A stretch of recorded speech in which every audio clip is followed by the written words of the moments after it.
Odisha Lokayukta August 2024 रु प्राय एक वर्ष ऊर्ध है अचल ही रही कारण से अध्यक्ष तथा सदस्य पद भी खाली पड़ी या फल जो दुर्नीति अभियोग कर लोक मैंने द्वारस्थ होता लोकायुक्त गोटे गुरुत्वपूर्ण अनुष्ठान संपूर्ण पंगु हो तेणु सरकार को निष्क्रियता परिप्रेक्षी में ओडिशा लोकायुक्त को सचल करने तथा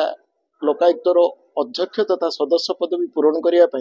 निर्देश देवाई प्रार्थना करी हाइकोर्ट में एक जनस्वार्थ मामला रुजु करी। आज ये मामला शुणाणी करी मुख्य विचारपति जस्टिस हरीश टंडन और विचारपति मानवर विचारपति जस्टिस एम.एस. रमण खंडपीठ आज सरकार को निर्देश देइछंती जे लोकायुक्तर अध्यक्ष तथा सदस्य पदवी पूरण करने विषय कौन पदक्षेप नहीं ताहा दर्शाई 2 सप्ताह भितर एक सत्यपाठ दाखल करेंगे एवं जदि आवेदनकारी कौन प्रतिजवाब दाखल करिया थाई 1 सप्ताह मध्य करेंगे अर्थात 3 सप्ताह पर यह मामलार परवर्ती शुणाणी धार्य होइछि।